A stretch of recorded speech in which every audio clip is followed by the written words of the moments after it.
माननीय सदस्य श्री छोटेलाल जी।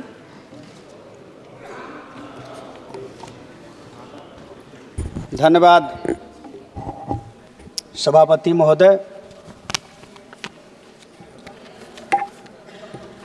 ये गोवा राज्य सभा निर्वाचन क्षेत्र अनुसूचित जनजाति प्रतिनिधित्व का पुनः समायोजन विधेयक 2024 पर बोलने का मौका मिला है। अभी भारतीय जनता पार्टी के एक माननीय सदस्य जी बोल रहे थे कि बहुत दिनों के बाद यह बिल लाया गया अनुसूचित जनजाति के लिए। 10 साल से भारतीय जनता पार्टी की केंद्र में सरकार है। क्या आदिवासियों को याद अब आया है? बहुत पहले आ जाना चाहिए ना। इससे ये मालूम होता है कि आदिवासियों के प्रति सरकार गंभीर नहीं है और सरकार को तो एक राष्ट्र एक चुनाव जहां चिंता हो रहा है, इससे पहले एक शिक्षा लाना चाहिए। एक शिक्षा जब रहेगा तब ये देश कायदे से चलेगा। एक चिकित्सा भी, और एक शिक्षा नहीं है तो समझिए कि क्या होगा। जाति जनगणना भी नहीं हो रहा है कि देश में कितने गरीब हैं, कैसे पता चलेगा? जब जाति जनगणना होगा तब पता चलेगा कि इस देश में अभी बहुत गरीब रह चुके हैं। उनका उत्थान करने के लिए जब तक जाति जनगणना नहीं होगा तब तक कुछ नहीं होगा। एक देश एक राष्ट्र के तर्ज पर पहले एक शिक्षा देश में किया जाए, जिससे गोवा प्रदेश और अन्य प्रदेश का भला हो सके। गोवा प्रदेश में आदिवासियों की संख्या कितनी है, उस आधार पर जनप्रतिनिधित्व देने का विधेयक लाना चाहिए और उसमें अनुसूचित जनजाति के लिए उनके स्थानीय जगहों पर विद्यालय, डिग्री कॉलेज बनाए जाएं एवं उच्च शिक्षा के लिए छात्रवृत्ति स्कॉलरशिप शिक्षा के मुताबिक दिया जाए, जिससे गरीब अनुसूचित जनजाति के लोग पढ़कर समाज में समाजवादी समानता ला सके। जनजाति मामले विधेयक पर क्या इस देश में अनुसूचित जाति जनजाति के लोगों के लिए कोई ऐसा विद्यालय या डिग्री कॉलेज उनके लिए सरकार खोला है जिसे अनुसूचित जाति अनुसूचित जनजाति के लोगों को शिक्षा मिल सके? शिक्षा के बल पर आईएएस, पीसीएस, दरोगा, बीडीओ इत्यादि नौकरी मिल सके? अगर है तो बताएंगे माननीय मंत्री जी।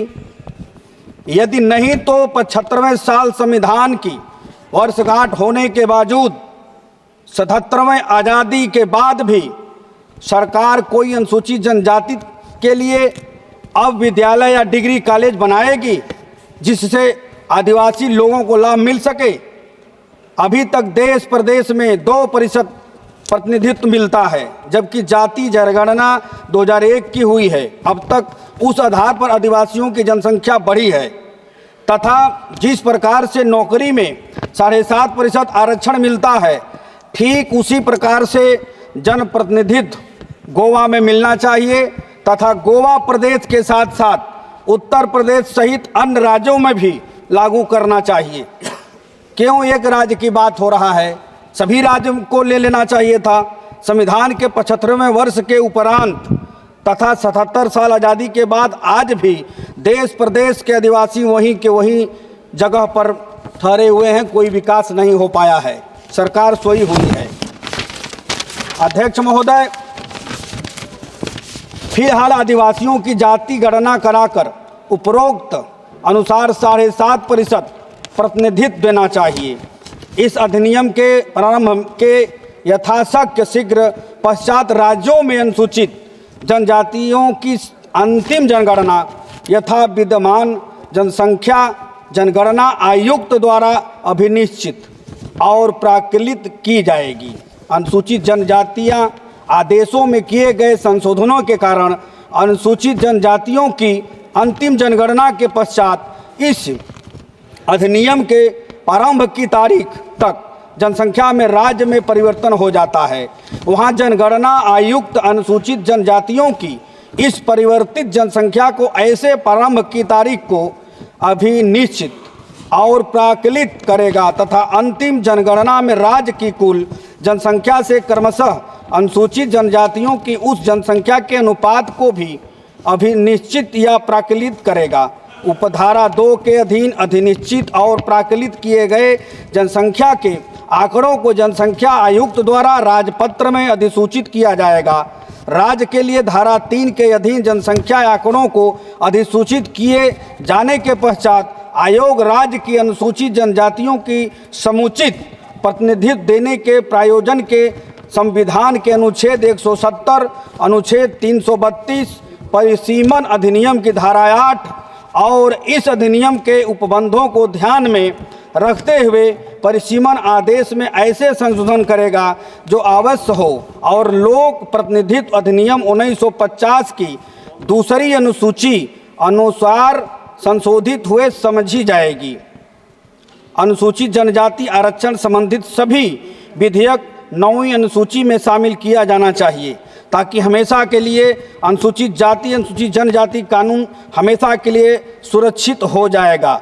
इसे कोई खत्म नहीं कर पाएगा। संविधान के ढकोसला पढ़ने वाले लोग, सरकार के लोग इस पर क्या ध्यान देंगे कि नहीं, हाँ 9वीं सूची में डाल दिया जाए।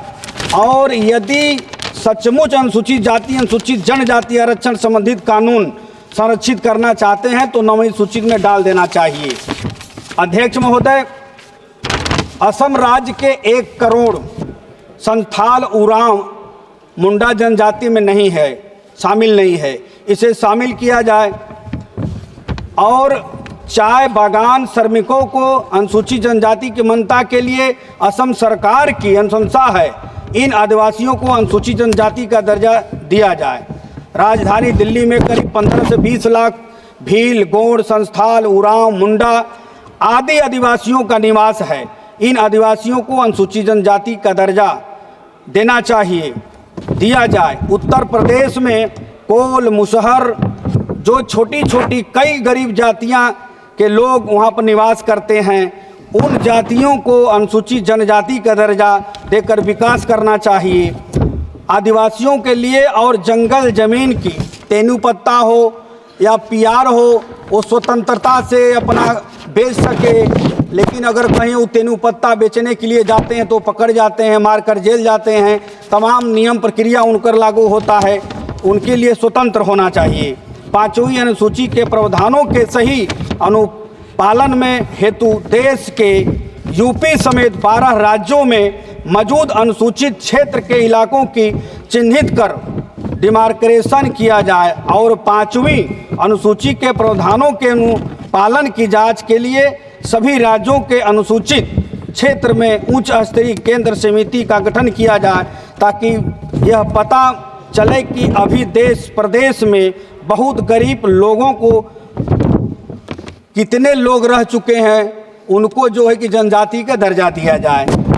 अध्यक्ष महोदया, आपसे मैं निवेदन जरूर करूंगा ये बात का कि ये देख लीजिए, बस 1-2 मिनट और मैडम, आपसे मैं कहना चाहूँगा कि जो परिसीमन आदेश में कोई संशोधन करने में आयोग जहां तक आवश्यक हो परिसीमन अधिनियम की धारा 9 की धारा 1 के खंड घ के उपबंधों को ध्यान में रखेगा। संशोधनों के लिए अपने प्रस्तावों को भारत के राजपत्र तथा संबंधित राज्य के राजपत्र में और ऐसी रीति में भी जो वह ठीक समझे प्रकाशित करेगा। ऐसी किसी तारीख को विनिर्दिष्ट करेगा जिससे पश्चात ऐसे प्रस्तावों पर उसके द्वारा आगे विचार किया जाएगा। धन्यवाद। जय अखिलेश यादव, जय समाजवादी पार्टी। धन्यवाद।